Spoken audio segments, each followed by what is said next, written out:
Hola, ¿cómo están? Estimados amigos de 32 Minutos, estamos iniciando este programa especial de día viernes que grabamos, entonces que nos permite una conversación que sale, que arranca un poquito de la contingencia, aunque en realidad lo que va a ser un contrasentido, porque el invitado que tengo aquí está, probablemente yo creo que hasta por sus propias obsesiones, no solo intelectuales, yo creo psicológicas, es alguien que está en la noticia, es un caballo desbocado, y se agarra a la noticia, y si hay algo relevante, pueden ser las 4 de la mañana, y Nicolás Copano nos estará informando en esto, que un verdadero holding noticioso que es Copano News. ¿Cómo estás, Nicolás? ¿Cómo estás, querido Darío? Muchas gracias a la invitación y un saludo a la comunidad minutera. Que siempre los miro. Me gustó mucho el capítulo conmovedor del otro día, cuando hablaban del asado y se sentaban aquí en esta base secreta. Sí, una base secreta. Acá en Medio Oriente. Muy bien. Que no podemos dar la ubicación. Y nada, en medio de la UNWAR y todas las organizaciones que están afuera, podemos entrar acá para poder ayudarnos a comprender la realidad, ¿no? Muy bien. Oye, Nico, un placer que estés acá, de verdad, no, también por favor. nos honra. Antes de que entremos en materia, Diego, dame mi cámara, déjame mostrar. Ahí está. Este es el libro. ¿Lo estás leyendo? Sí. ¿O tu producción lo está leyendo? No. Sí, mi producción soy yo mismo. Y hablamos de hace un rato. Bueno, este libro lo sacó Nico Copano. Vamos a entrar en y mirando debes estar en la parte de la historia de la inteligencia artificial, ya llegando a la segunda, que es la ejecución sobre los prompts. Pero estás en la parte el epílogo, perdón, el prólogo, sí, que básicamente cuenta el escenario. Sí. Luego estás en la historia y comprender qué es la inteligencia en un viaje psicofilosófico, y luego aparece cómo poder controlarla para luego imitarla. Entramos al libro, ¿viste? No, yo sabía que iba a salir trasquilado en esta conversación. ¿Por qué? Porque quería hablar primero de otras cosas, Copano News, pero lo vamos a hacer al revés. Perdón, es el síndrome de Don Francisco. No, sí, pero está bien. Pero es que fíjate que eso es parte del encanto, digamos, que tiene también tu puesta en escena. Ya, pues, logré traerte de vuelta. Dale. No, porque yo quiero valorar, nosotros hemos hablado mucho, de repente son palabras como buena crianza, esto en el fondo como de la necesidad de medios alternativos, que siempre es una cosa media complicada, porque pareciera que cuando uno dice medio alternativo, al tiro va a lo pobre, es decir, no puedo competirle. Bueno, por supuesto que no es llegar y prender 3 cámaras y competirle, digamos, a Canal 13. Pero eso no implica que uno no tenga la vocación de que, al menos en el ecosistema de distintos medios alternativos, poder hacer voces distintas. Y tú has hecho un trabajo largo, pese a tu juventud, bastante largo, pasando por muchas partes, y estás en este minuto instalado en un proyecto muy personal, de hecho, Copano News, con distintas plataformas, con distintas cosas, donde entregas mucha información y donde opinas mucho. Te quiero pedir en realidad un comentario, porque yo un par de veces a la semana me conecto en la mañana cuando estoy preparando las cositas para acá. Es un producto disponible. Es un producto disponible. Yo lo escucho en vivo, siempre de 8 a 9, entonces de repente me engancho, tipo 8:20, cuando están con el ranking de noticias. A veces incluso lo echo para atrás, a ver cuál es el ranking de noticias hoy día, y me da justamente eso. Entonces ahí hay una mirada editorial. ¿Cuáles han sido tus 3 rankings de noticias? Para quienes no están viendo, esto lo pueden ver, lo pueden escuchar en Radio La Clave todos los días de 8 a 9 de la mañana, pero también está en YouTube, en todas las plataformas, entonces uno lo puede ver en cualquier rato. Es muy disponible. Mira, lo que pasa es que ahí yo creo que es la diferencia filosófica. Yo no quiero hacer un medio alternativo. Esa es la primera base. Nosotros podemos aspirar, dentro de nuestras posibilidades, a hacer un medio de poco tamaño y alta eficiencia dentro del ecosistema mainstream y ser el menos alternativo entre la dimensión. De acuerdo. Y esa es nuestra posición. Y es por una vocación de masividad y comunicación, en la cual tratamos en 2 vías. Uno, no subestimar a la audiencia como lo hacen los medios alternativos, y por otro lado, no arroparnos de las carencias que para justificar que podrían llegar a estar en esa dimensión. Y sobre el mainstream, sabemos y tenemos la aspiración de poder construir una plataforma. Copano.news, que es un medio personal desde el nombre. Ojo, el Huffington Post se llama por Arianna Huffington. Sí, sí. Y no escribe Arianna Huffington. En Chile es distinto porque en nuestro país la lógica del caudillo no es bien vista. No, pues eres un incorrecto en eso. Y eso es parte de los costos. Sin embargo, eso es lo que permite que sea un buen producto mínimo viable de cara a un futuro donde tengamos que dar un salto. Sí. En este momento, utilizar mis redes que se han desarrollado durante largo tiempo en carrera, más la marca, más el encuentro en SEO, permite un producto que sea por lo menos camino a su sustentabilidad en un corto o mediano plazo. Fundamental. Y eso es. Y creo que ahí es donde muchas veces es difícil entender cuál es nuestra posición. Porque, no sé, en general creo yo que la prensa alternativa es purista y en ese sentido no puede cubrir de que Nelson Mauri haga porno. Que creo que ahí está la base. O sea, una nota de ayer de Copano.news que estaba disponible en el menú.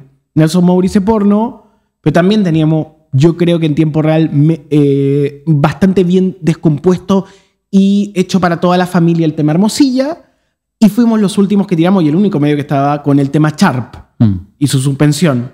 Eso a las 12 de la noche estábamos trabajándolo yo desde la cama. A todo esto, no solamente soy yo, es un equipo periodístico importante, lo dije Sebastián Flores, yo soy una especie de VP de contenidos, que también ve otros ítems, y utilizamos inteligencia artificial porque hemos construido nuestro propio CMS.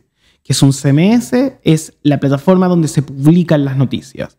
Y ese CMS usa IA, lo cual genera 40 piezas al día de información. Los periodistas, que son periodistas jóvenes, lo que hacen son editores de la inteligencia artificial, le dan humanidad, le dan punto de vista en torno a las perspectivas, y además cobra en tiempo real. Es como un Uber, creamos un Uber para periodistas, el concepto, que se llama Cosmos, en cosmoscms.com. Tú puedes hacer tu propio sitio y cobrar, poner muro de pago, etc. Pero la expresión experimental, como donde probamos las cosas y nadie se da cuenta, de Copano.news. Pero no le digamos a la gente. Ya no, pero aquí te lo vamos a copiar ya. O sea, puedes usarlo. Te invito a que uses Claro, Cosmos porque heavy. además puedes poner tu muro de pago, puedes usar la tecnología para que te arme la base, puedes hacer que el robot tenga un punto de vista previo. El de nosotros son briefs. Como, si tú veis Copano.news es como ex ante pop. Te entrega brief de noticias. Sí. Y se conecta con eso. Sí. Y en esa línea tú puedes utilizarlo, lo puedes cobrar, te da en vivo cuando estás ganando, como Uber. Pero para un reportero, un periodista que tiene buenas redes sociales puede ser muy útil. Que tiene ojo, para que entremos ahora más al libro, que tiene sentido, porque cuando uno te escucha, cuando uno ve el programa, quienes están contigo, la Fran, Seba, que nos acompaña hoy día, Sebastián Flores, en fin, porque, ok, uno podría decir, entonces incluso si utiliza inteligencia artificial en construir de repente las notas, en el fondo informarte, uno podría decir, entonces vas a entregar una cosa ultra neutra. Y no, pues justamente es el acceso a la información para entregar opinión. Tú te mojas con opinión. Yo creo que... ¿O tú dirías que no? A ver, yo que siento que siendo un tipo liberal, progresista, en medio de la cultura de los extremismos, uno queda más ubicado a la izquierda, pero no necesariamente soy eso. O sea, yo detesto la estética octubrista. No te califico, pero digo que no entregas la opinión. soporto. Pero entregas opinión. No sé, yo creo que entregamos mucha data y mucho punto de vista. Incluso contra nosotros mismos. Yo creo que el ejercicio que nosotros hacemos es filosófico. Yo creo que hay que dudar. Y dudamos de nosotros mismos. Lo que pasa es que hay cosas que hay que estar claro. No puede ser de que estemos en una época de retrocesos, no de avances. Y que estemos haciendo, por ejemplo, la elección que viene en diciembre es sobre elegir. Es patético entre el presente y el pasado. Entonces, me parece que incluso es humano que uno se ponga de un lugar. Sin embargo, en general no lo hacemos. Y no lo hacemos no porque no nos guste, sino porque con el tiempo uno descubre que no vale mucho la pena, que mojarse lo único que te trae, que nadie te lo recompensa. Sí. Ahora, mucha gente dice, no es la recompensa lo que uno tiene que buscar. Bueno, nosotros trabajamos tratando de hacer un medio sustentable, no nos financia ninguna ONG, ni una Camay, ni una Carmelita. Trabajamos en las mismas reglas del sistema, tratando de encontrar un tono que pueda abrirse a la mayor cantidad de gente posible, a la que incluso no le gusta este. Que no te pille la máquina. Sí, sí, sí. El deseo de construir un texto que pueda explicar de manera sencilla esta cosa de ciencia ficción que uno ve, que la inteligencia artificial y demás derivados, pareciera que como que nos atacan. Mira, cuando mi primer libro fue hace 10 años exactamente, se llamaba Movimiento Social Media y cubría la revolución de la entidad. Internet lo que hace es que le quitó entidad a los mecanismos tradicionales como el Mercurio, la Tercera, etcétera, que dibujaban figuras de referencia y ese fue anulado por Twitter o X. A tal punto que un millonario compra Twitter porque es más importante que comprar un diario. Y esa revolución terminó 10 años más tarde, creo yo, impulsando a alta velocidad y quebrando lo que le llaman en la generación X y los boomers la forma. Cuidado con la forma. Lo que hace las redes sociales es quebrar la forma. Y lo que tenemos hoy en el poder, digamos, administrativo, yo tengo dudas de que tengan otro poder que no sea ese, es el quiebre de la forma. Gabriel Boric es el quiebre de la forma. 10 años más tarde. Y uno empieza a leerlo, incluso Donald Trump es el fin de la forma. Sí, claro. O sea, Bolsonaro es el fin de la forma. Por lado y lado. Por lado y lado. Y eso es lo que les desespera a ciertos mundos que lo más increíble es que no van a volver a tener ese mundo. No. Esa desesperación del orden, eso no va a pasar. Ya la cosa está como está. 10 años más tarde escribo Que no te pille la máquina, inteligencia artificial para todos y todas. Inspirado en lo siguiente. Primero, que existen unos 20 textos del tema, de los cuales están el mío, el de Bilinkis y el de Oppenheimer en clave de divulgación. La mayoría son más bien crípticos, porque son muy técnicos. Son técnicos. Claro. Yo lo que pensé fue, mira, habiendo visitado la revolución anterior de forma muy activa, que es la de la entidad, en primer lugar que va a llegar un momento en que tu mamá va a usar inteligencia artificial. Que creo que es el instante cuando tu mamá te comenta, que ojo, no es, y yo lo digo no porque sea una persona que no tenga la herramienta ni la cognición, sino que es alguien que está en casa, la dueña de casa, como figura, cuando te dice, en Netflix estoy viendo tal cosa, dice, esto atravesó las primeras líneas. Eso va a pasar con la inteligencia artificial. Inevitablemente, en alguna expresión. Entonces quise pensarlo para toda la familia. Es ser didáctico. Me parece que una de las cosas buenas del programa que yo hago en la radio, como tú bien comentabas, es que el ranking noticia y todo está construido como en plan Plaza Sésamo. La noticia se resetea. El libro está escrito así, es amable. Y trata de ser entretenido también dentro de eso. Y a propósito, esa fue la primera meta. Y la segunda meta fue tratar de volverlo lo suficientemente explicativo para que cualquiera pueda entrar en un tema que en un año más va a ser de otro tamaño y que nos va a meter a una nueva crisis que tiene que ver con puestos de trabajo. Ya, bueno, es que justamente por eso, porque tú quieres, insisto un poco en la referencia inicial, en el trabajo periodístico que realizas, en la generación de medios y todo, que efectivamente estás permanentemente mirando nuevas tendencias, para ponerlo así medio simple.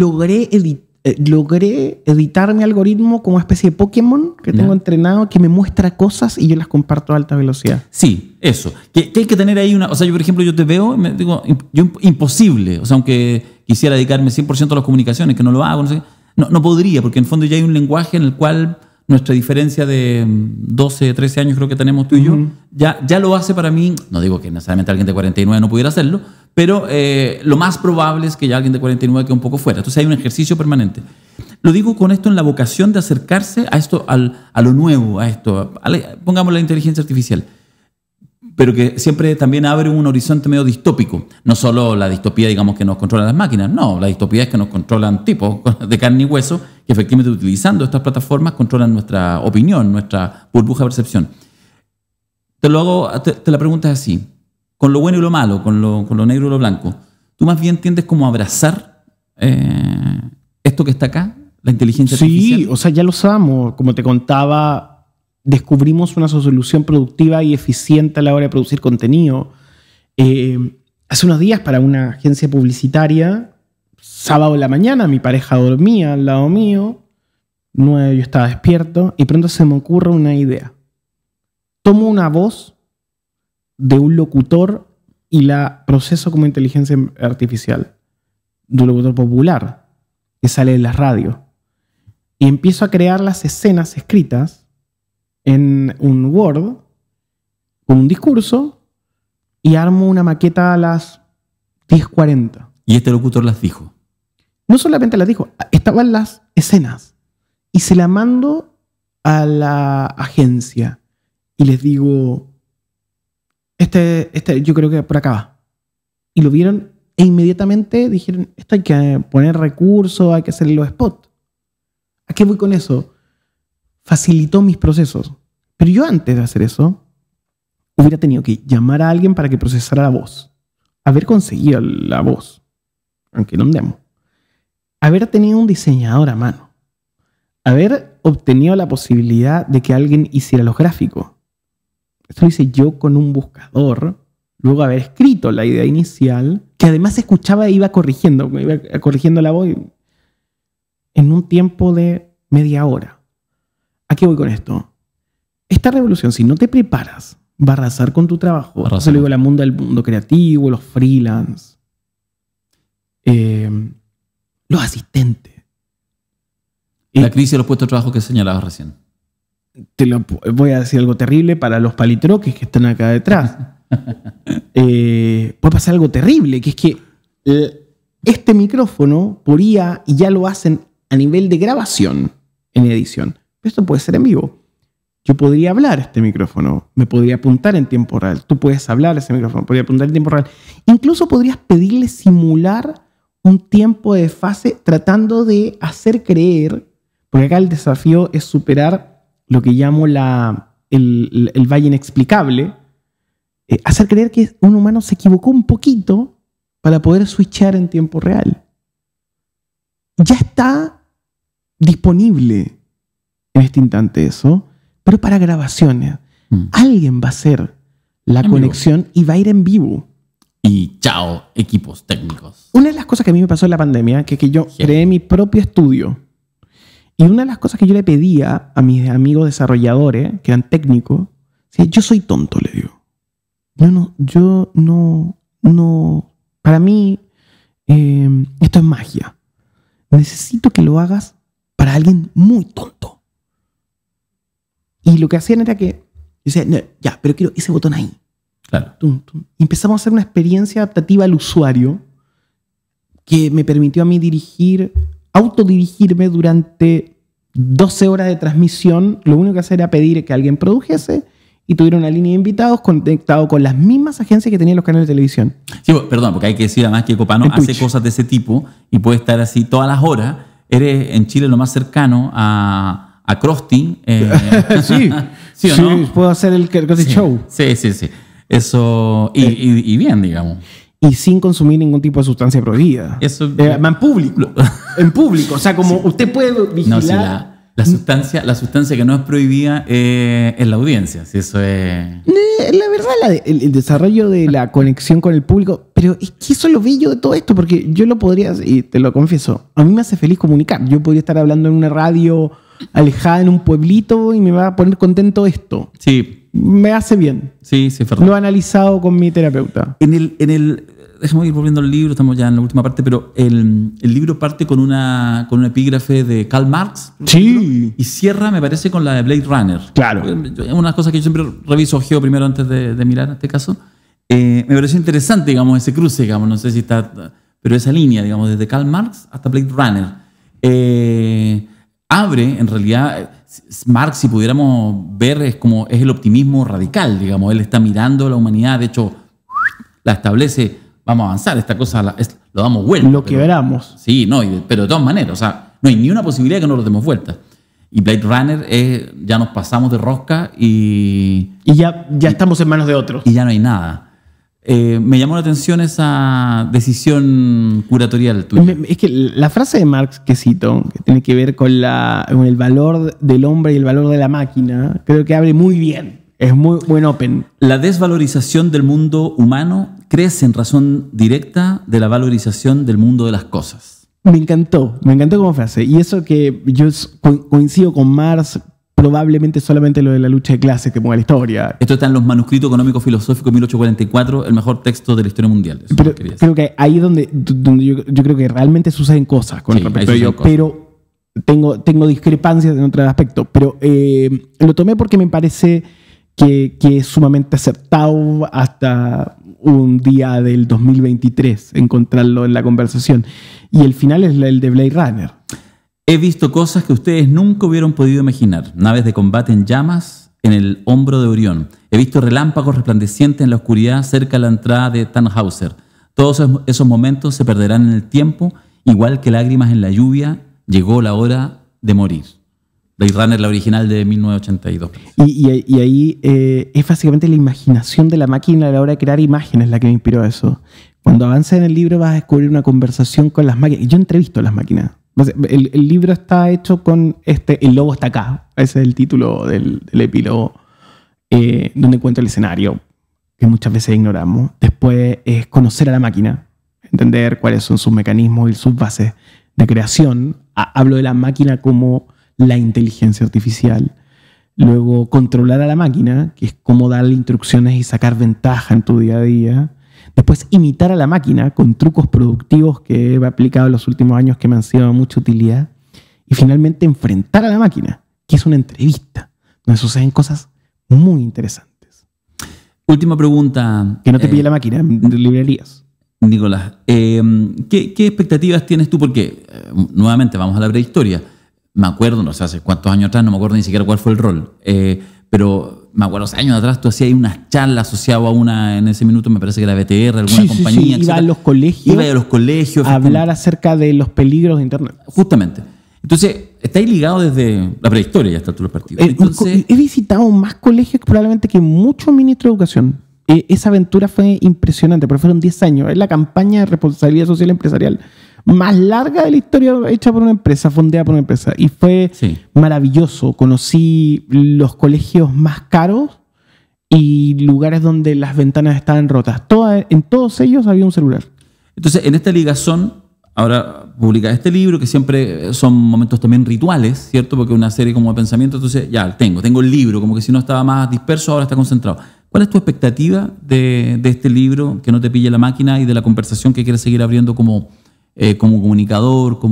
A ver, primero que este libro está hecho para legos, para toda la familia. No busco que... Mira, el otro día, una persona que no conoce mi carrera y que probablemente vive en su propia burbuja de filtro, me pregunta, ¿y por qué tú escribes eso? Y yo le dije, bueno, tengo una empresa que se dedica al tema.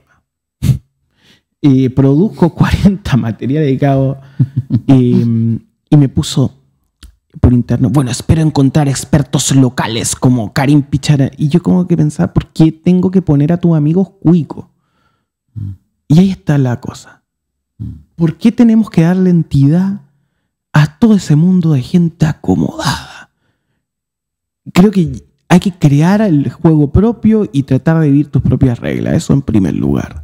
Y no porque sean malos los acomodados. Tienen los recursos, pero como dijo Cristóbal Briceño, no tengo poder, pero tengo energía. Y desde esa energía lo que quiero es democratizar las conversaciones para que este libro a mí me gusta cuando le llega a los chicos de los colegios. O cuando de pronto me dice alguien, una enfermera, pero el otro día me iba a pinchar, me dijo, leí tu libro. Ahí está. Eso me hace muy feliz. Así que te va a traer el robot aquí para que te pinche, dijo. Claro, no. Como que eso me genera me prende la llama, como he logrado algo que no está disponible y que democratiza. Eso me inspira. Y creo que conectándome directamente con este escenario sobre proyecciones y otro, me preocupa mucho la cantidad de puestos laborales que se van a perder y la cantidad de chicos que... A ver, voy a dejarlo en el siguiente código. hay algo que el sistema no ha leído todavía. Cuando el sistema se quebró en los últimos años, y lo comento acá porque creo que es una vitrina inteligente que tú has trabajado con Alejandra y lo van a procesar muy bien, el primer quiebre fue cuando los chicos de clase media, a través de la deuda adquirida por el CAE, llegaron a la universidad y de pronto hubo un encuentro entre personas que tenían nuevo estímulo, porque la concertación generó nuevos recursos, la política de la dictadura económica establecieron normas anglosajonas aplicadas y se genera un sincretismo que termina conduciendo a un escenario donde chicos de clase media llegan a la universidad y conocen de pronto a los ricos, a los pobres, pero en realidad en el mismo lugar. Hasta se expresa con expresiones clásicas. Yo tengo un gran amigo que es un Mickey Mouse de eso, que es el abajismo, que hace que hoy el presidente vive en Yungay y no en otro lugar, sí, y podemos tener discusiones filosóficas respecto a eso. Ese encuentro cambia el país. Pero hay uno en desarrollo que no han leído y que yo creo que es muy importante. La gratuidad entregada por Michelle Bachelet. Esos 100.000 chicos son 100.000 familias que incluso dejan en muchos casos los zapatos en la calle para que esos chicos puedan venir a estudiar desde la región a Santiago, se pueden educar y de pronto comienzan a conocer otras cosas. Eso el sistema todavía no lo lee porque es equivalente a la migración campo-ciudad. Sí. Esos chicos, porque los chicos de clase media de la época anterior tenían como referencia a sus papás que eran como estos Juanes Herrera, que venían del trabajo a la casa, pero esto no está en el mismo código. Entonces muchas veces a los chicos no les enseñan a trabajar, no les enseñan a producir, que es terrible. Así funciona el sistema, amigos minuteros, hippies. No hay otra respuesta. Y en esa lógica de aprender a producir, no hay cursos, no hay enseñanza. Entonces muchas veces, una cosa que a mí me desesperaba en nuestros trabajos, que era como, este es mi lado más neoliberal y más empresario, que por eso me mantengo y vivo como vivo y puedo hacer las cosas que hago. A mí me desesperaba descubrir que estaban tuiteando porque estaban usando Milus. Ni haciendo, que yo había pagado, ni arriendo para trabajarle a Jack Dorsey en ese momento y no a Elon Musk, que es peor, me parece peor. Y no a condenarte que tuitear no es trabajar. Bueno, el libro lo que te enseña es un poco a desarrollar políticas para descubrir cuando estás produciendo y ayudarte por esto. Yo creo que es muy necesario empezar a insertar esa conversación en esta nueva generación que viene, que además va a tener encima a los hijos de la clase media y el problema que no hemos logrado romper los hijos de la clase media, que es el techo de cristal, que es la clase que tiene los recursos y que muchas veces también miramos con un poco de desprecio porque no han desarrollado su discurso intelectual de manera inteligente. O sea, digamos que un Alessandri te hable de los SLEP como un sinónimo de dormir, te habla del estado de las cosas. Sí. Entonces, un Alessandri. Entonces, yo creo que esa conversación de 3 líneas es muy pesada.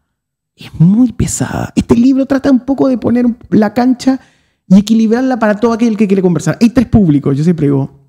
Las ejecutivas que están dando la pelea por establecerse dentro de estos mundos laborales salvajes, porque las mujeres, además de tener el tema de clase, tienen encima el asunto de ser mujeres.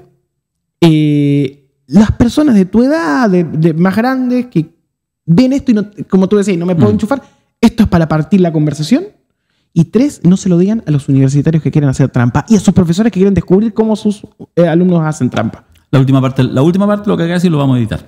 Que no te pille la máquina, disponible en las mejores librerías y todas esas cosas. Editorial Planeta, así que tiene buena red de distribución. Muchas gracias, Nicolás, por estar acá. Muchas gracias, Darío. Muchas gracias a la comunidad minutera que también compartimos. Sí. Gente que habla, que nos dice, vino a entender un minuto esto y nosotros también lo tomamos. Tuvimos una cumbre antes de partir 32 minutos, nos pusimos de acuerdo. Ellos van en la mañana, pues están todo el día en realidad, pero de 8 a 9 en vivo. Y dijimos, no seamos de 9 a 10, hagamos un ratito para poder movernos. Entonces nosotros de 10 en adelante, supuestamente hasta las 10:32, terminamos siempre pasado. No sabía esto, pero vamos a cobrar. Pausa y volvemos con Alejandra Matus y un interesante invitado.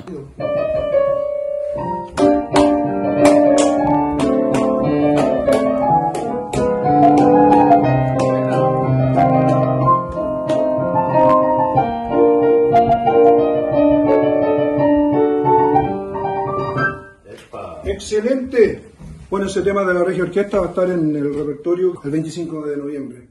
Quiero nombrar a los músicos primero. Está don Cuti Aste en teclados, don Giorgio Varas en percusión, estará Pedro Villagra también de Santiago del Extremo, Inti Gimani, Guara, Upa, Edita Roja Paz de Electrodomésticos, Ismael Odo, tiene sus proyectos solistas y además de Quilapayún, y yo en bajos y voz. Ese es el line-up de músicos para el 25 de noviembre. Salamaster 25, ticket en Eventry. 20 horas, Miguel Claro 509. Sí.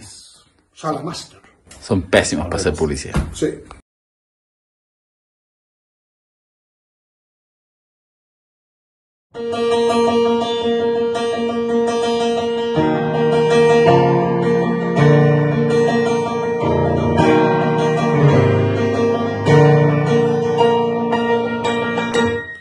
Hola amigos de 32 Minutos, ¿cómo estamos?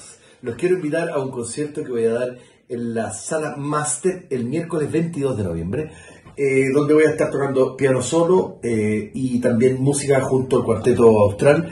Las entradas las sacan en Lonco Ticket. 20 horas empieza el concierto porque sale al aire por la radio. Eso, todos invitados. Saludos a los amigos de 32 Minutos.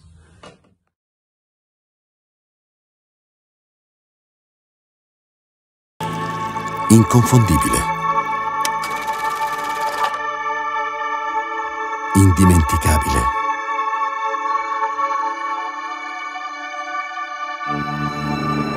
e il nostro caffè oggi riparte, portandoci a scoprire nuove parti del mondo. Prima di tutto, scegli se vuoi fare un caffè o se vuoi fare un Costa d'Oro. Mio padre diceva così, mentre ogni mattina faceva la sua scelta. Dove abbiamo sempre voluto essere. Sulle labbra di chi ama il caffè.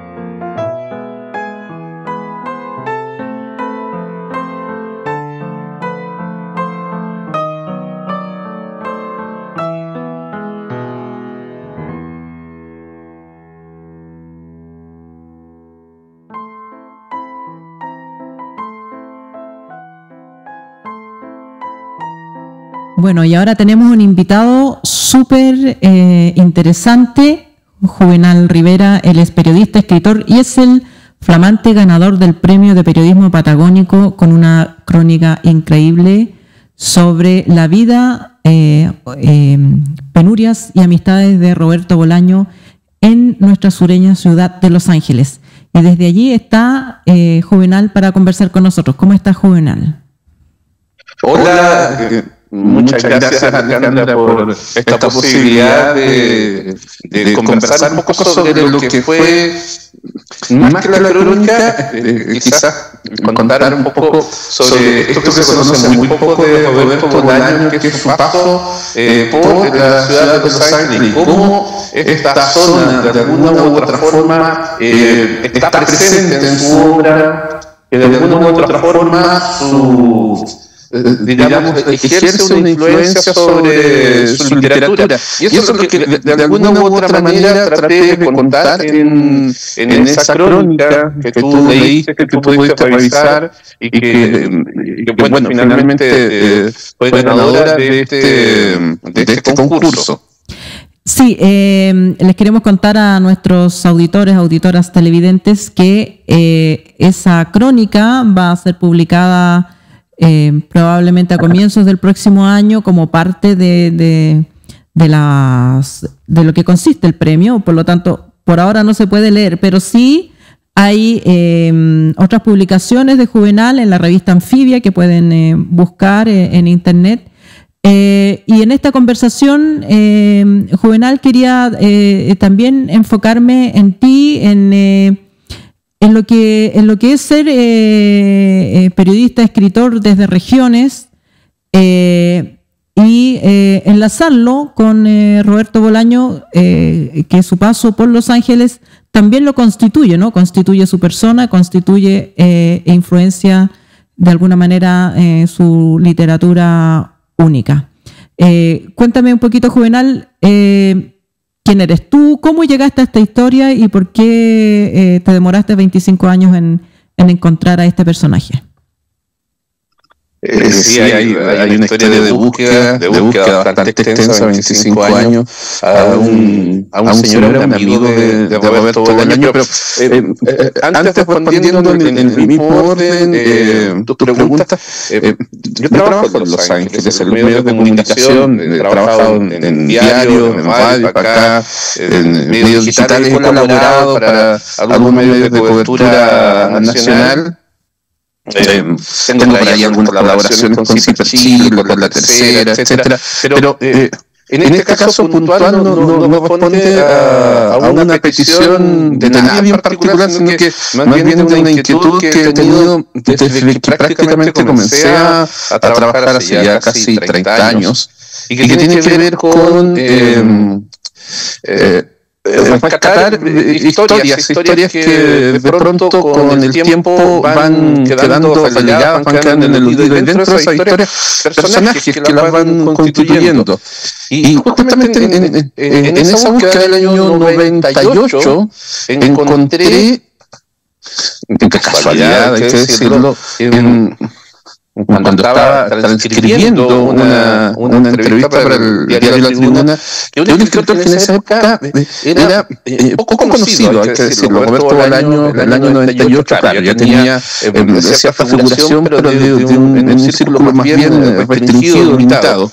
Pero ahí lo que me llamó la atención era el dato que él mismo portaba en esa entrevista, una entrevista que hay que decirlo, no figura en ninguna compilación, no la he encontrado en ninguna parte, más que en aquella publicación del año 98, de un 28 de diciembre del año 98, que cuenta que él se siente sureño, de tomo y lomo, y que además dentro de la ciudad donde más tiempo vivió menciona específicamente a dos: Cauquenes, que fue en la etapa que él vivió entre los 8 y 12 años, y Los Ángeles, que vivió entre los 12 y los 15 años, antes de partir a México, antes de emigrar con su familia a ese país.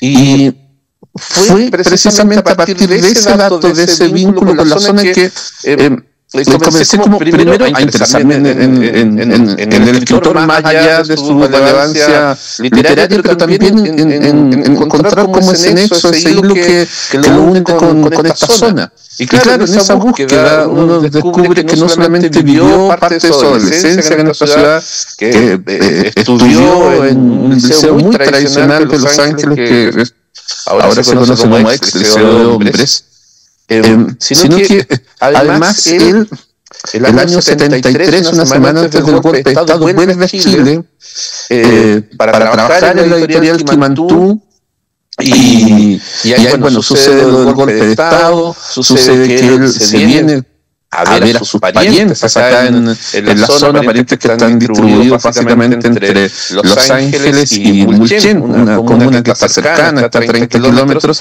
y ahí es cuando él sufre esta peripecia que lo marcó, que fue un hecho importante en su vida, que fue el periodo en que estuvo detenido, que estuvo preso, que estuvo 8 días en el cuartel de la Policía de Investigaciones en Concepción, y bueno, todo eso lo sabría tiempo después, pero en ese minuto lo que me interesaba era como el dato, Juan Angelino, y a partir de eso inicié la búsqueda, no tanto hacia él, entendiendo las limitaciones y la distancia del el escritor en esa época vivía ya en España, estaba afincado en la localidad de Blanes, sino tiene un amigo, y en este amigo, que tiene un nombre bien particular, que se llama Fernando Fernández, que es un nombre cacafónico, fue que recorrí un poco queriendo encontrar a través de él también los ecos que lo llevan a que, y quizás pueda ser pretencioso lo que estoy diciendo, pero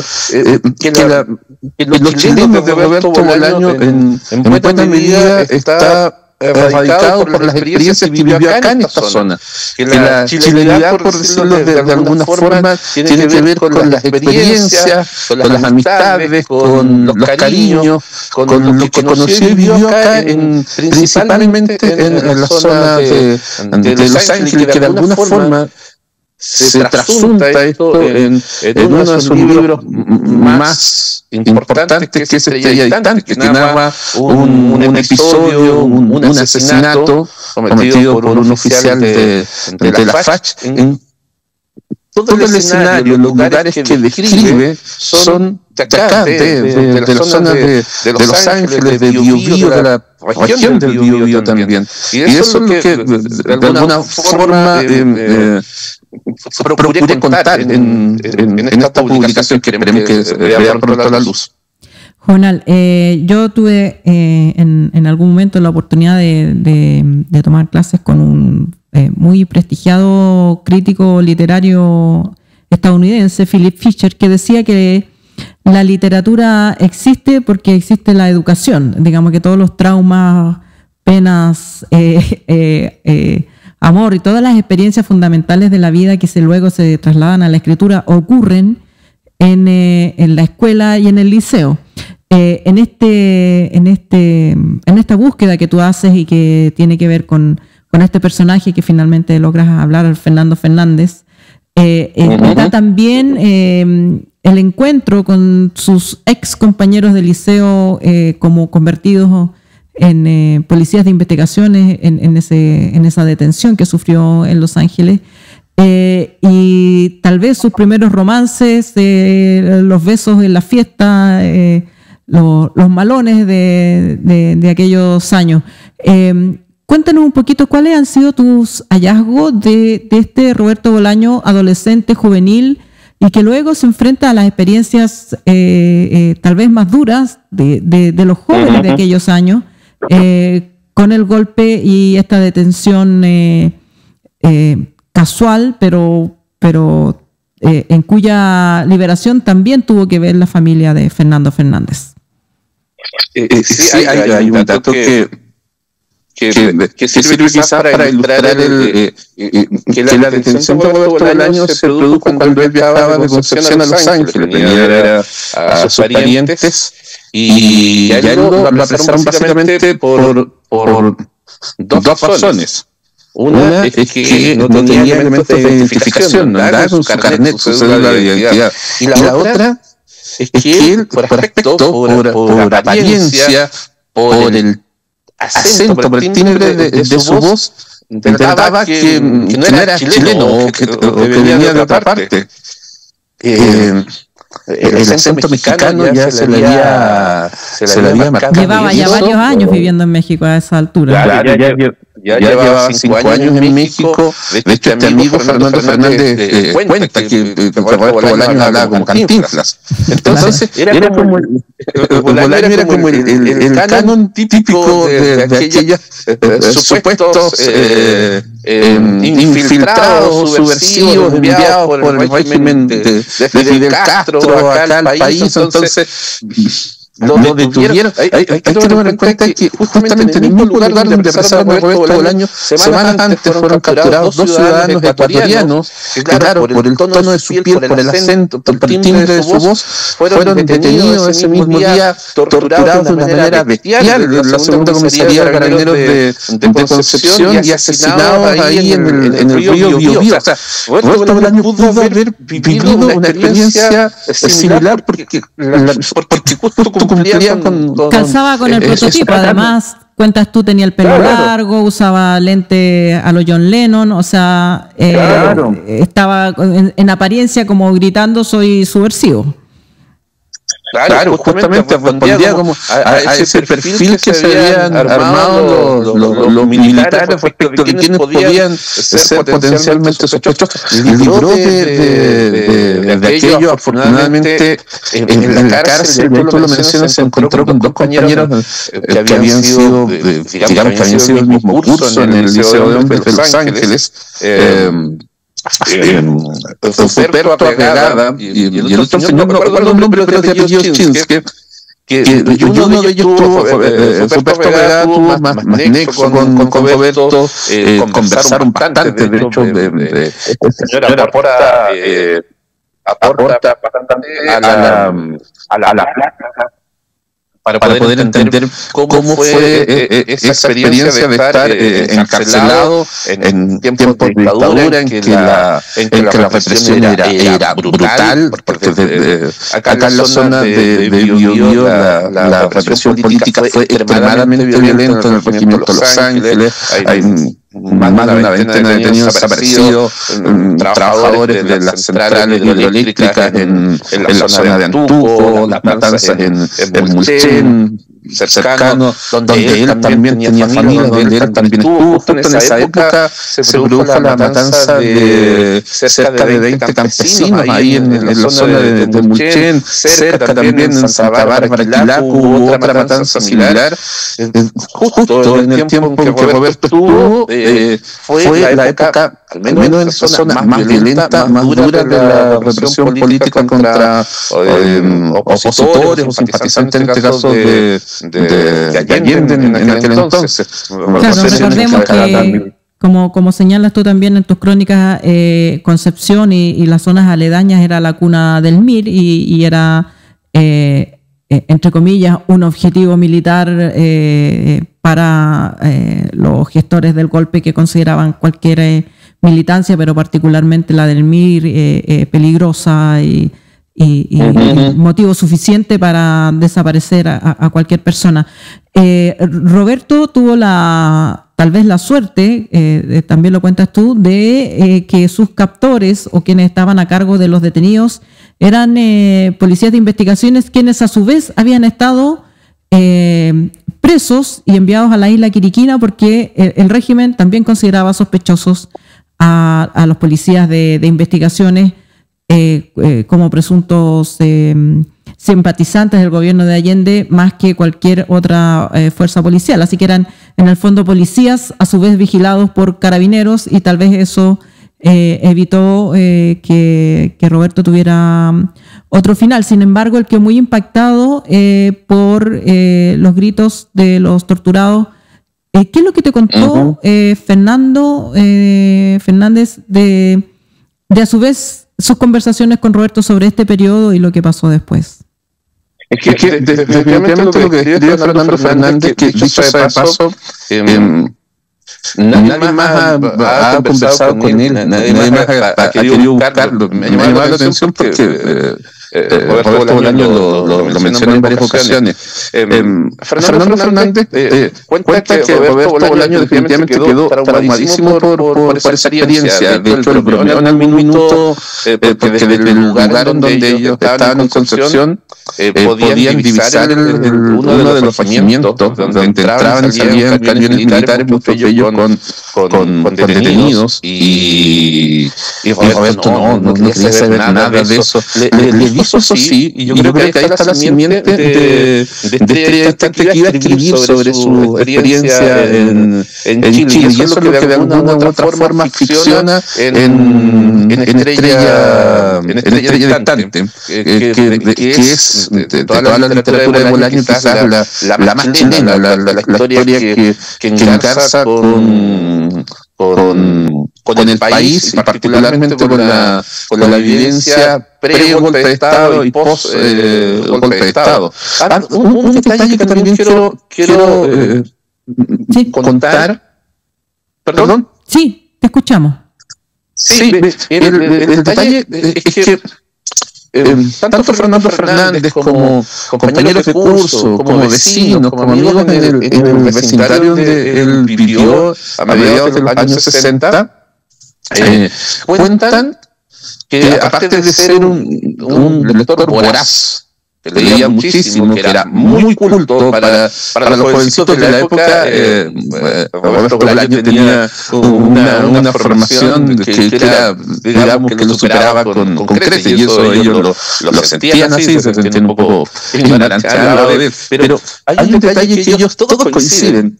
Roberto Bolaño en esa época andaba con una libretita tomando apuntes. Nunca vieron los apuntes, pero tomaba notas de algunas cosas, situaciones que iba observando, tomaba notas, se guardaba su libreta y siempre andaba con esa libreta digamos, portándola en el bolsillo, en el bolso, en fin, pero siempre andaba con esa libretita tomando notas. Y lo otro, y que yo creo que también es como bien significativo, es que ya en aquel entonces, con 14, 15 años, él les decía que iba a ser, no escritor, que iba a ser poeta. Él ya tenía esa idea de lo que pretendía ser ya de adulto, y eso es como, yo creo que eso es lo que también mueve a muchos escritores a conocer de alguien que tuvo esa convicción siendo adolescente y que pese a todas las vicisitudes de su vida lo mantuvo hasta el final de su tiempo, hasta prácticamente horas antes de su muerte. El tomar la decisión de ser escritor y mantenerla pese a todos los inconvenientes, pese a todos los traspiés en el camino, los fracasos, en fin. Desde ese punto de vista, igual, y creo que es lo que alimenta también el mito del escritor, de un escritor como Roberto Bolaño, es esa convicción que lo mantuvo hasta el final de su vida.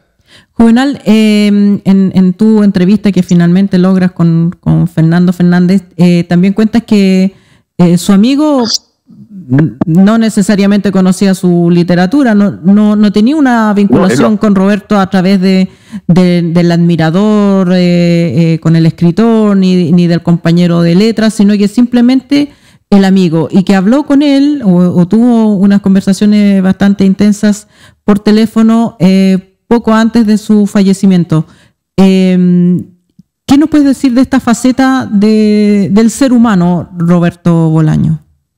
Es que justamente la virtud, por decirlo de alguna forma, de Fernando Fernández, el amigo de Roberto Bolaño, es que Fernández no ha leído ni media palabra de los textos de su amigo. Supo en su minuto cuando era muy conocido, supo que estaba adquiriendo fama, que era un escritor muy importante, pero nunca ha leído nada de Roberto Bolaño, nada, absolutamente nada.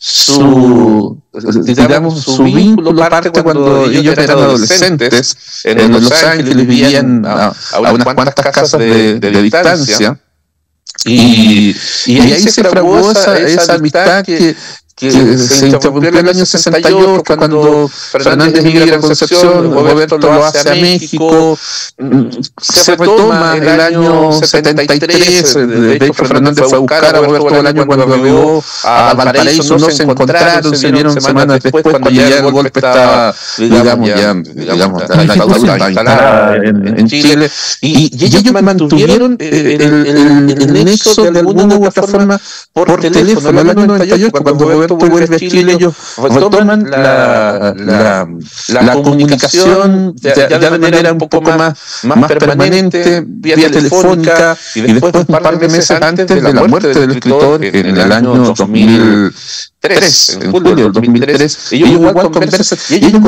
sobre literatura, obviamente. Ellos hacen, según Fernández, hacen recuerdos de su tiempo de adolescente, de esa época, que tal cual como lo dice el escritor en una columna que se llama Recuerdos de Los Ángeles, fui feliz, pero afortunadamente no fuimos de Los Ángeles, porque básicamente tienen como todos esos recuerdos felices de los malones, de las fiestas, de los romances, de los juegos a la pelota, de la ida al cine, de cuando iban a una almacén a comprar dulces, golosinas. Tienen como todo ese recuerdo que, o toda esa vivencia que no tiene que ver con la historia literaria de Roberto Bolaño, sino que tiene que ver con esa cosa más íntima, más personal, más de la persona que del escritor, que del literato, que del mito literario.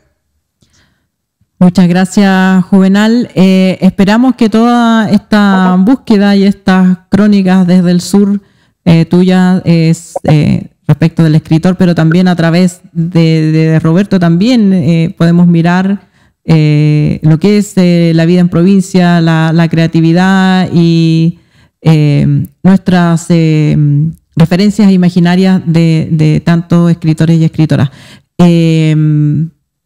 Esperamos que, como digo, que ese libro aparezca en algún momento, y si no, por lo menos este verano o comienzo del próximo año podremos ver publicada la crónica ganadora. Esperamos poder conversar contigo en algún otro momento sobre otros temas. Gracias, Juvenal.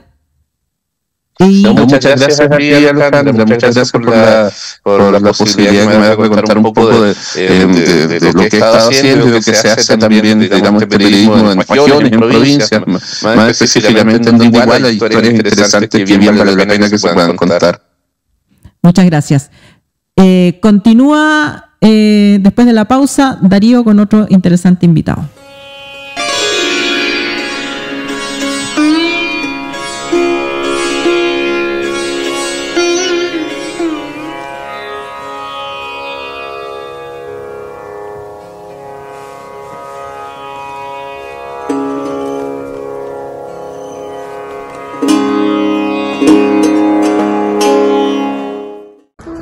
Hola, mi nombre es Isidora y soy mamá voluntaria de la Liga de la Leche Chile. Somos una organización presente en más de 80 países en el mundo y nuestra misión es apoyar a madres de todo el mundo en su camino de lactancia mediante la información, la ayuda y la formación madre a madre.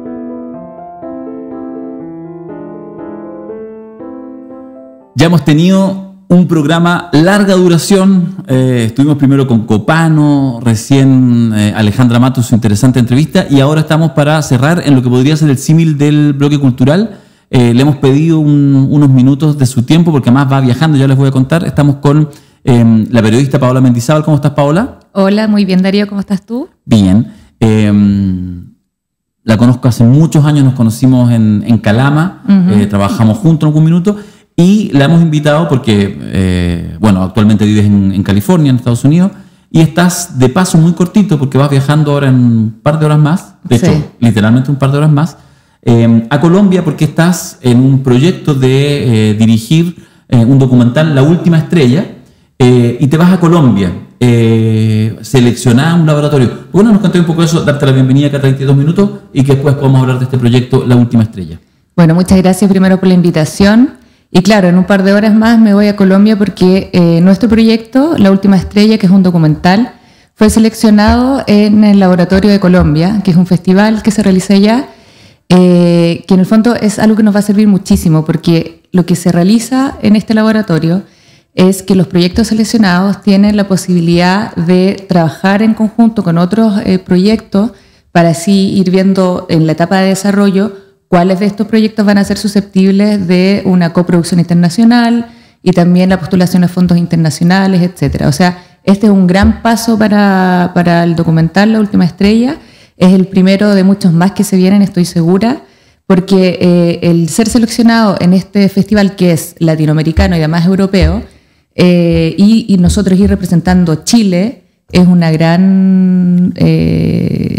gran logro para nosotros. Claro, porque en el fondo son las oportunidades de generar las capturas de recursos, las coproducciones, etc. Y esto está en el marco, déjame decirlo, porque también creo que es importante, a veces esto no hay tanto espacio que se sepa, que esto además es parte de un proyecto que entiendo todos han enganchado con la gente de la Warriors Film, que es una productora muy nueva en Chile, pero que, para los que son más entendidos, está dando que hablar, está con varias iniciativas, está Claudia Pérez, está Sebastián Pereira, gente bien interesante que está trabajando. Así que parece que hay como una confluencia de buenas iniciativas de alta energía. Oye, fue súper importante e interesante el poder juntarme con ellos, porque yo había presentado este proyecto a Fundar un par de veces, no fue seleccionado, la última vez quedé en lista de espera, no se movió la lista porque quedé en primer lugar. Entonces dije, bueno, dejé pasar un rato y estaba como un poco desanimada, en verdad, como que pucha, qué sé yo. Y me encuentro con Claudia Pérez, y Claudia me insistió bastante, me dijo, oye, tu proyecto es súper bueno, es muy bonito, ¿por qué no lo postulamos de nuevo? Entonces lo postulamos al Fondart hace un par de días, y además se postuló a este fondo internacional. Entonces fuimos seleccionados y dije, bueno, de aquí para adelante, porque en el fondo lo interesante de la productora es la Warrior Films, es que trabaja con proyectos consolidados pero también emergentes. El mío es un proyecto emergente, pero ellos le ponen mucho fuerza, empeño, cariño, tanto los emergentes como los más ya consolidados. Así que ha sido muy interesante esa junta. La última estrella, me imagino que evoca porque este documental que está en proceso, digamos que está iniciando su camino para en algún minuto ser una película terminada, va a ser la historia, entiendo, hasta donde he podido ver en los teasers iniciales, de tu padre, Raúl Mendizábal, productor. Yo lo conocí, voy a decirlo así, independiente de ti, digamos. Cualquier calameño que se precie conoce a Raúl Mendizábal, productor, músico también, pero en el fondo un poco como el productor quizás más inicial en una Calama. Estamos hablando de la década del 60 y de ahí en adelante, que fue una pieza importante, como son muchas veces los productores, para la existencia y la movilización de grupos derechamente o de Calama, o que estaba Calama dentro del circuito. ¿De dónde viene la motivación, más allá de lo que puede ser como evidente? Y cuéntanos un poco de qué se tratará esto de La Última Estrella. Mira, bueno, mi padre fue baterista de una de las agrupaciones íconos de Calama en los años 60. Estaban los Fénix y los Fender. Y los Fender. Él era de los Fender. Él era de los Fender, era el baterista. Entonces ese fue su momento de músico. Y después se dedicó a la producción de eventos, etc. Pero, ¿cómo surge mi idea de generar este documental? Yo siempre me comunico habitualmente con mi papá, casi todos los días nos llamamos por teléfono, y el 2017 fue heavy, porque el 2017 lo llamaba por teléfono y cada semana me decía, oye, se murió el cabeza zanahoria, oye, se murió el no sé cuánto. Todas las semanas se iba muriendo uno de los personajes muy relevantes de la escena musical de los años 60. Entonces yo dije, no, esto no puede ser, es algo que no se puede perder, tenemos que rescatar, tenemos que relevar este patrimonio inmaterial, y ahí surge esta idea de hacer un documental. Y como el espacio es sonoro principalmente, pero también visual, a través de las historias que pueden ir contando cada uno de sus protagonistas, me pareció súper interesante el formato documental. Y ahí comienza todo este camino para poder hacer esta película, y nada, ha sido como muy bonito, porque en el fondo, a partir de ese primer empuje, se van generando otros temas que surgen, ¿no? Entonces, yo creo que son 3 temas principales. Uno es la relación padre-hija, el otro es justamente relevar la música de los años 60 en Calama y darle otra mirada también a Calama. Yo te comentaba que hay una única lectura de Calama que es básicamente una caricatura. A mí me parece muy injusto que exista esta única lectura. ¿Qué es la ciudad minera? Que es la ciudad minera. Y también algunas otras caricaturas por ahí. Claro, las 3P, todo lo asociado como a ese... Tal cual. Entonces, cada persona que escucha Calama, minería, 3P, etc. Y hay un mundo y un submundo súper rico, y son esas historias que se tienen que contar, que tanto estas generaciones como las próximas deben conocer. Entonces, que los cabros de hoy día, por ejemplo, en Calama sepan que existió agrupaciones musicales de los años 60, yo creo que va a ser súper interesante para sus propios proyectos hoy día o a futuro. Eso es un poco el... Mira, es que loco, o sea, efectivamente ya hace algunos años dejaste Calama, te viniste a Santiago, estás hace unos 4 o 5 años, entiendo, más o menos viviendo en California, en San José. Quizás a veces necesita incluso esa como pequeña distancia para el rescate. Tú siempre has sido una calameña bien así como con el llamo en la frente. Como sí, total. O sea, yo en cualquier lado que voy ni me preguntan y yo digo soy calameña. Entonces ese cariño que yo tengo por mi tierra ha sido fundamental para el desarrollo de este proyecto. De hecho, creo que lo interesante de este proyecto es que se une el tema profesional, pero también el tema emocional y también de vínculo con el territorio. Entonces, esa mezcla súper interesante a mí me pareció como choro de poder explorar. Y nada, o sea, estar fuera, claro, te da una mirada distinta, etcétera, pero yo siempre estoy haciendo cosas relacionadas a mi tierra. Y una de estas es el documental. ¿Y tu padre sigue en Calama? Mi padre sigue en Calama y sigue vivo, así que... Y estamos ahí esperando para continuar con las entrevistas y para profundizar, para armar sí. Ojalá en los próximos meses avanzar con este documental. Sí, ahora me interesa poner la urgencia de este proyecto, de poder tener los fondos, de poder realizarlo, porque más allá de la broma que yo puedo hacer con mis papás, papá, espérame, por favor, no te vayas a morir antes de este documental, creo que es súper importante relevar la urgencia. Acá se están muriendo las personas de esa época y son re pocas las voces que van quedando para que podamos contar esta historia que es bellísima.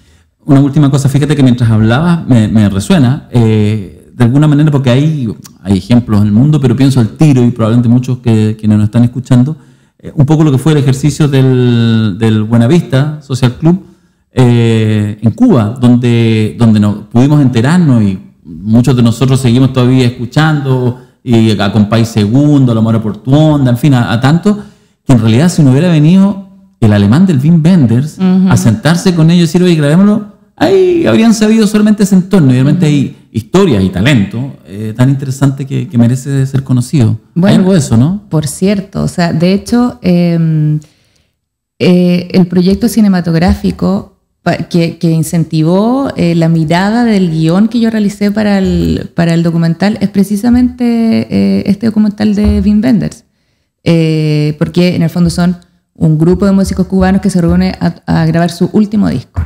Entonces, más o menos, yo me inspiré en aquello, y hace poco también vi un documental de Robert Downey Jr., que es un documental que hace sobre su padre, que es un productor de cine independiente, y ahí se genera también una conversación súper rica y humana con el papá, porque también está bastante avanzado en edad. Entonces yo creo que también ese es otro punto interesante, abrir conversaciones que son complejas. Yo creo que no todos están disponibles para tener ese tipo de conversaciones como, papá, nos queda poco. ¿Cómo estáis con eso? ¿Cómo te lo vas a vivir? ¿Cómo estoy yo con eso? Y creo que es súper importante poder también mostrar eso para que otras personas también empiecen a ver esos temas y después, nada, como estar tranquilo, ¿cachai? La conexión humana, la conexión intergeneracional, lo que deja, fíjate, uno piensa en estos tiempos súper complejos de estridencia, políticas de lo público, la mayor necesidad de volver, y muchas veces el cine en general, el cine documental, tiene esa capacidad de esa conexión. Está muy bueno. Mucho éxito en tu viaje a Colombia, que emprendes en un par de horas. No pierdas el vuelo. No lo voy a perder. No lo pierdas el vuelo. Tráenos buenas noticias y esperamos, ojalá, no sé, pues algunos meses más, a ver que ya estamos en etapa de producción, y quién sabe si de repente ahí cuando se lance La Última Estrella, en un estreno, estemos ahí de media partner, como nos encanta sumarnos a todos los proyectos culturales. Muchas gracias, Pao, por venir acá. No, gracias a ti. Y solo terminar con una última cosa. Nosotros estamos en el proceso de búsqueda de recursos, así que para quienes vean esta entrevista y les interese, por favor se comunican con nosotros a través de la Warrior Films, y así vamos a estar. Han pasado hoy, de hecho, en la edición del programa, no lo vemos nosotros, que estamos en retorno, han pasado ahí las letras para poder comunicarse con la Warrior Films. Felicitamos también la iniciativa. Bien ahí, Claudia, bien Sebastián, qué bueno que estén trabajando. Así que un beso, un abrazo, y nosotros nos despedimos y volvemos el lunes en 32 minutos en las ediciones habituales, ya en los 100 y tantos programas. Queríamos llegar a eso. Chao, Pau, nos vemos. Chao.